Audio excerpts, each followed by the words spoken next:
I have asked the commanding general, General Westmoreland, what more he needs to meet this mounting aggression. He has told me, and we will meet his needs.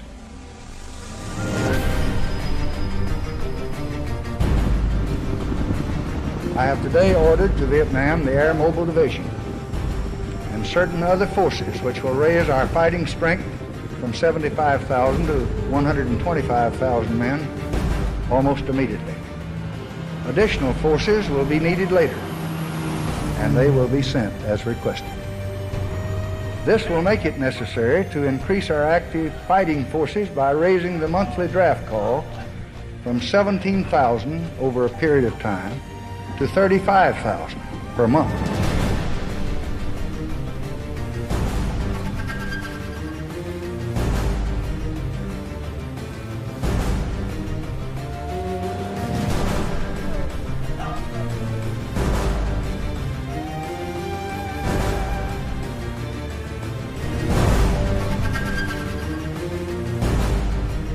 By the fall of 1965, 150,000 American soldiers have descended upon South Vietnam.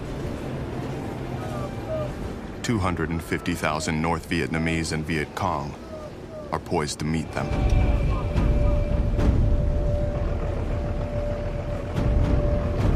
The newly arriving Americans are about to get more than they bargained for.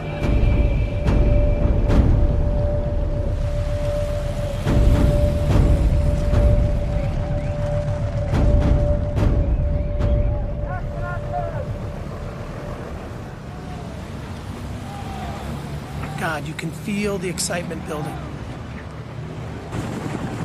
We finally got intelligence that 200 NVA soldiers are in the hills of the Chupong Mountain. UPI reporter Joe Galloway has joined up with the 1st Cavalry, one of the Army's new air mobile assault units. After months of fighting small, frustrating skirmishes, U.S. forces are preparing to launch their first major assault against 200 North Vietnamese soldiers using an experimental new tactic, air mobility.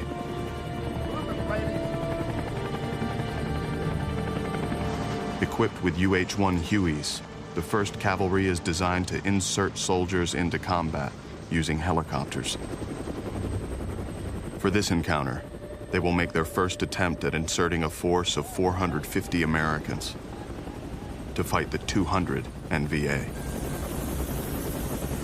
But as the men prepare for battle, a potentially serious problem weighs on the mind of the commanding officer, Colonel Hal Moore.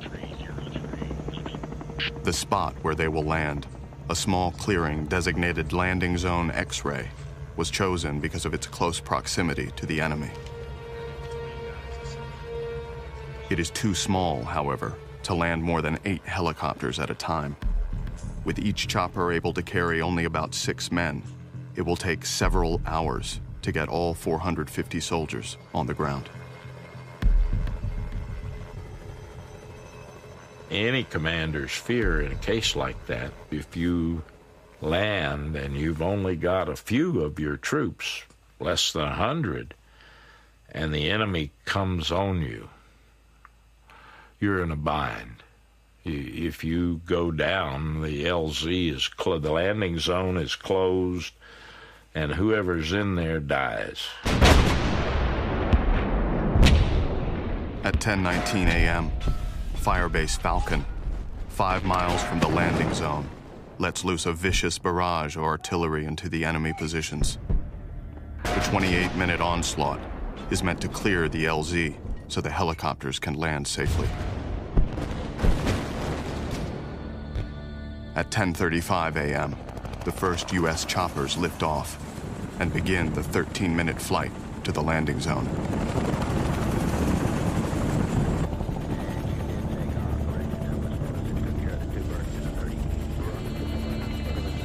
Four miles outside of LZ X-ray, the choppers drop to treetop level.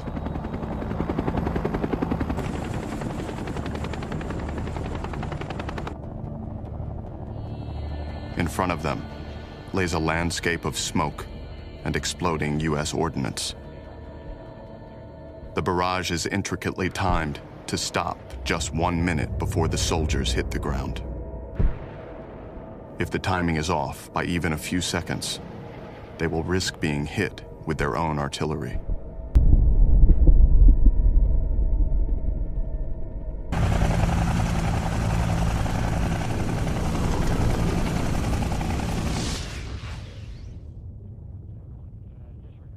I was staying close to the tent where the radios were. Radios were at brigade headquarters, so that I could hear if anything started happening.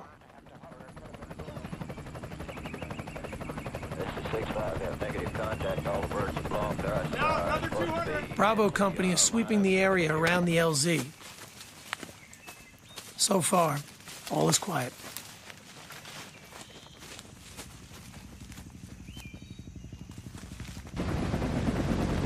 Already, the choppers are delivering the second load of soldiers. Everything seems to be going according to plan. Until 11:15 a.m.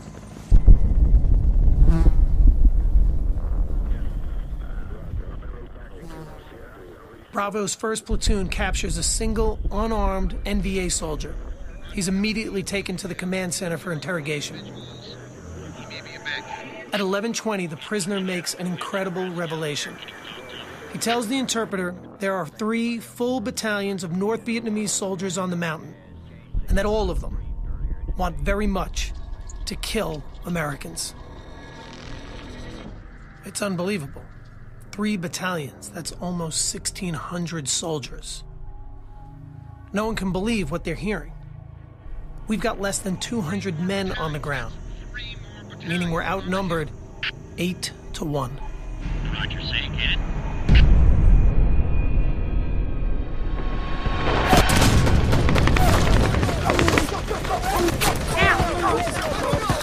Within minutes, U.S. and North Vietnamese forces are locked in vicious combat.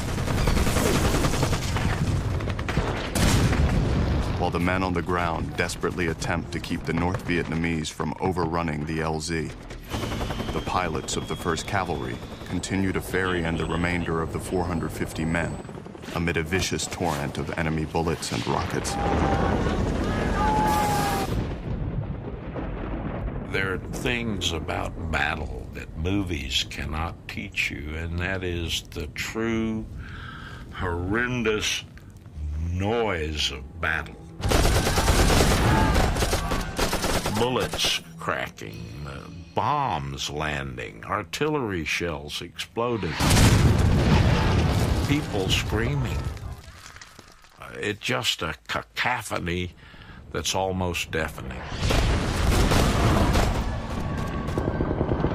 After nearly 8 hours of battle, casualties are mounting and supplies are running low.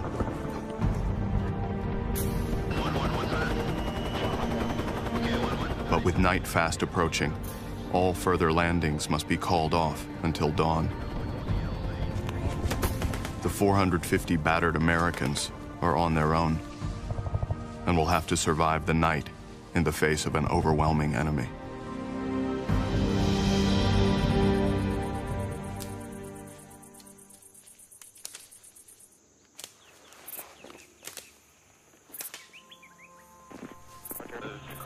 Last night, the enemy launched several small attacks against our lines. The dead still lay where they were killed. It's too dangerous to try and move them. Joe Galloway is the only correspondent at Landing Zone X-Ray. Of the 450 soldiers on the battlefield, 85 are already dead or wounded. Those still alive are desperately in need of ammunition and supplies. Word is that reinforcements are going to try and land a few miles away and try to fight their way over to us. God, I hope they make it.